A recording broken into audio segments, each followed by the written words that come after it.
Hello! Welcome to Nikki talks. నమస్తే. ఈరోజు మనం సాంబార్ ప్రీమిక్స్ పౌడర్ని ఎలా తయారు చేసుకోవాలో చూద్దాం. ఈ ప్రీమిక్స్ పౌడర్ ఉంటే సాంబార్ని ఉదయాన్నే ఎటువంటి హడావుడి లేకుండా రైస్, టిఫిన్స్లోకి ఈజీగా తయారు చేసుకోవచ్చు. పప్పు ఉడకబెట్టే పని లేకుండా 10 నిమిషాల్లో సాంబార్ రెడీ అయిపోతుంది. బ్యాచిలర్స్కి, వర్కింగ్ ఉమెన్స్కి బాగా ఉపయోగపడుతుంది. సో, సాంబార్ ప్రీమిక్స్ పౌడర్ ఎలా తయారు చేసుకోవాలో చూద్దాం. సాంబార్ ప్రీమిక్స్ పౌడర్ ఎలా తయారు చేసుకోవాలి, దాంతో సాంబార్ ఎలా తయారు చేసుకోవాలో ఈ వీడియోలో చూద్దాం. ముందుగా ప్యాన్లో 1 కప్పు కందిపప్పు వేసుకొని లో ఫ్లేమ్లో కలుపుకుంటూ మాడిపోకుండా వేయించుకోవాలి. ఈ కందిపప్పును మనం డ్రై రోస్ట్ చేస్తున్నాము. లో ఫ్లేమ్లో కమ్మటి వాసన వచ్చేంత వరకు వేయించుకోవాలి.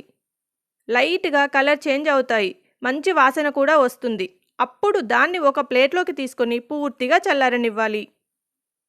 ఇప్పుడు ప్యాన్ని స్టవ్ పై పెట్టుకొని దానిలో 1 స్పూన్ ఆయిల్ వేసుకోండి. ఇప్పుడు దీనిలో 1/2 కప్ ధనియాలు వేసుకోండి.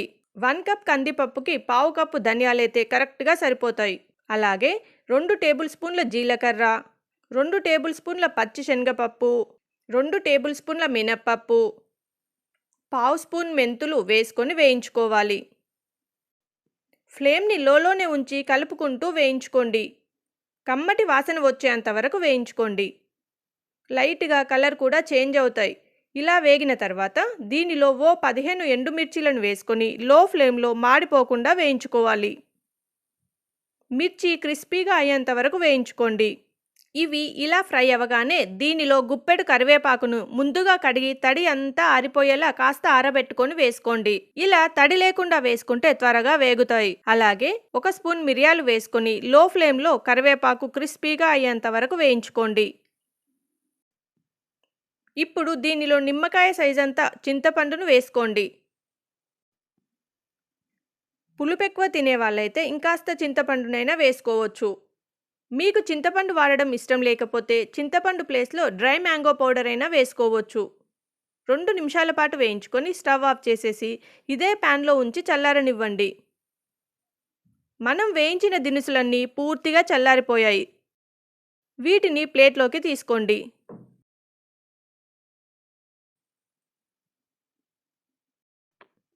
ఇప్పుడు వీటిని మిక్సీ జార్లోకి వేసుకోండి.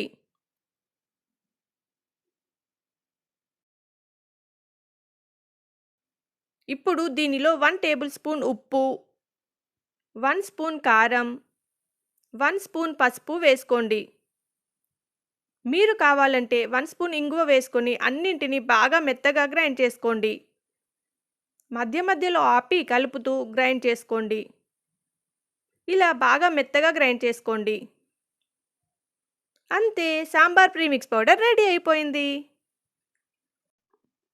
ఇది పూర్తిగా చల్లారాక ఎయిర్ టైట్ జార్లో వేసుకొని స్టోర్ చేసుకోండి. ఇది 5 నుండి 6 నెలల వరకు నిల్వ ఉంటుంది. ఇప్పుడు దీంతో సాంబార్ ఎలా తయారు చేసుకోవాలో చూద్దాం. ఒక బౌల్లో ప్రీమిక్స్ పౌడర్ని 1/2 కప్పు వరకు వేసుకోండి. ఇప్పుడు దీనిలో వేడివేడి నీళ్లు 3 కప్పుల వరకు పోసుకోవాలి. ముందైతే 1 కప్ వేడి నీళ్లు పోసుకొని ఉండలేమీ లేకుండా కలుపుకోవాలి. ఈ వేడి నీళ్లు పోయడం వల్ల పప్పు త్వరగా సాఫ్ట్గా అవుతుంది. ఇలా కలుపుకున్నాక మిగతా 2 కప్పుల నీళ్లు పోసుకొని పక్కన పెట్టుకోండి. ఇప్పుడు స్టవ్ పైన ప్యాన్ పెట్టుకొని 1 టేబుల్ స్పూన్ ఆయిల్ వేసుకోండి. నూనె వేడయ్యాక 1/2 స్పూన్ ఆవాలు, 1/2 స్పూన్ జీరా, 2 ఎండుమిర్చి వేసుకొని ఈ పోపుని బాగా వేయించుకోండి. పోపు వేగిన తర్వాత దీనిలో 5 వెల్లుల్లి రెబ్బలు దంచి వేసుకోండి. అలాగే కొంచెం కరివేపాకు వేసుకొని ఇప్పుడు మీకు నచ్చిన కూరగాయ ముక్కలు వేసుకోండి. నేను ఇందులో 2 పచ్చిమిర్చీలు, 4 చిన్న ఉల్లిపాయలు, బెండకాయ ముక్కలు, మునక్కాయ ముక్కలు, క్యారెట్, టొమాటో ముక్కలు వేశాను. మీరు కావాలంటే ఇంకా దోసకాయ, సొరకాయ ముక్కలు కూడా వేసుకోవచ్చు. ఒకసారి కలుపుకొని దీనిలో రుచికి సరిపడా ఉప్పు, 1/2 స్పూన్ పసుపు వేసుకొని కలుపుకోండి. మనం ప్రీమిక్స్ పౌడర్లో కూడా సాల్ట్ వేసాం కదా, సో చూసుకొని వేసుకోండి. ఇప్పుడు ఈ కూరగాయ ముక్కలకు సరిపడా సాల్ట్ వేసుకుంటే సరిపోతుంది. ఒకసారి కలిపి మూత పెట్టి 2 నిమిషాల పాటు లో ఫ్లేమ్లో ఉడికించుకోండి. 2 నిమిషాల తర్వాత దీనిలో ఈ కూరగాయ ముక్కలు ఉడికించుకోవడానికి 1 కప్ వాటర్ వేసుకోండి. 1 కప్ నీళ్లు పోసి కలిపి మూతపెట్టి 5 నిమిషాల పాటు మీడియం ఫ్లేమ్లో ఉడికించుకోండి. 5 నిమిషాల తర్వాత మనం కలిపి పెట్టుకున్న సాంబార్ ప్రీమిక్స్ పౌడర్ని ఒకసారి కలుపుకొని దీనిలో పోసుకోండి. పోసిన తర్వాత ఒకసారి కలుపుకోండి. ఇలా కలుపుతూ ఉంటే 1 నిమిషానికి ఇది చిక్కబడుతుంది. దీనిలో మనకి ఎంత చిక్కదనం కావాలో దానికి తగినట్టు నీళ్లు పోసుకోండి. నేనైతే 1½ కప్ వరకు నీళ్లు పోసాను. అలాగే దీంట్లో అర స్పూన్ బెల్లం వేసుకొని మిక్స్ చేసుకోండి. మీకు బెల్లం వద్దనుకుంటే స్కిప్ చేయొచ్చు. అలాగే సాల్ట్ చెక్ చేసుకొని అవసరమైతే కాస్త సాల్ట్ యాడ్ చేసుకోండి. బాగా కలుపుకొని ఫ్లేమ్ని లో టు మీడియంలో పెట్టి కూరగాయ ముక్కలు మెత్తబడే వరకు ఉడికించుకోండి. చూడండి, సాంబార్ రెడీ అయిపోయింది.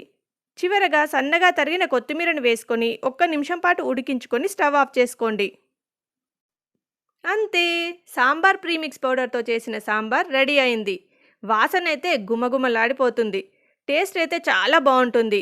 సో ఇంకెందుకు ఆలస్యం, మీరు ట్రై చేసి మీకు ఎలా కుదిరిందో కామెంట్లో నాతో షేర్ చేసుకోండి. వీడియోని లైక్ చేసి షేర్ చేయండి. సబ్స్క్రైబ్ చేయడం మర్చిపోకండి. Thanks for watching. నమస్తే.